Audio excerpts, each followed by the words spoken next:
திரு சுபாஷ் அவர்களிடமிருந்து தொடங்குகிறோம். மகர ராசிக்கு இந்த தமிழ் புத்தாண்டு எப்படி தொடங்குகிறது?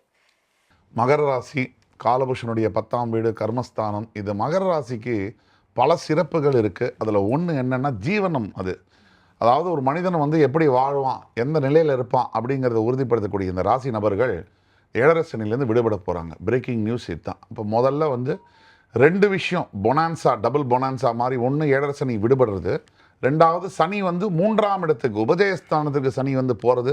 இது டபுள் விஷயம். அதாவது கெட்டது போகிறது மட்டும் இல்லாமல் இன்னும் நல்ல விஷயங்கள் நடக்கக்கூடிய எல்லா விதமான பலன்களும் நடக்கும். அதாவது இவங்க எடுக்கக்கூடிய ராசிநாதன் 3ல் போய் எந்த முயற்சி எடுத்தாலும் சரி நான் ஜெயிக்கிறேன். இப்போ நண்பர்கள் மூலியமாக ஆதாயம் பெறுதல், அது மாதிரி கூட பிறந்த பிறப்புகள் மூலியமாக ஆதாயம் பெறுதல், பார்ட்னர்ஷிப் கம்பெனிஸ்லாம் நல்லா வருது. இந்த மாதிரிலாம் மகர ராசிக்கு நடக்கும். அதே மாதிரி இவங்க ராசியில் நீச்சம் பெறக்கூடிய குரு பகவான், அதாவது 3ஆம் இடத்துக்கும் 12ஆம் இடத்துக்கும் அதிபதி, இவங்க 6ல் போய் மறையிறது யோகம். அப்போ எல்லாமே இவங்களுக்கு நல்லா இருக்குது. ஸோ ராகு 2ஆம் இடத்துக்கு வர்றதுனால மட்டும் பேசும்போது ஜாகிரதையாக பேசணும். பொய் பேசுகிறதுக்கு தூண்டும். தேவையில்லாத விஷயத்துக்கு, சின்ன சின்ன விஷயத்துக்கெல்லாம் பொய் பேச வைக்கும். அது பின்னாடி பல பிரச்சனைகளை கொண்டு வரலாம். அதே மாதிரி 8ஆம் இடத்துக்கு கேது வருவதும் உடல் ஆரோக்கியத்தையும் பார்த்துக்கணும். வண்டி வாகனங்கள் ஓட்டும் போது இதை பாரு நான் வித்த காமிக்கிறேன், வீலிங் பண்ணுறேன், காலிங் பண்ணுறேன்னு சொன்னால் அதுவே ஒரு பெரிய ப்ராப்ளம் ஆகிடும். ஸோ அதெல்லாம் பார்த்துக்கணும். ஒட்டு மொத்தத்தில் மகர ராசிக்கு சூப்பர் டூப்பர் ஹிட்டான ஒரு இயராக தான் இந்த இயர் இருக்குது.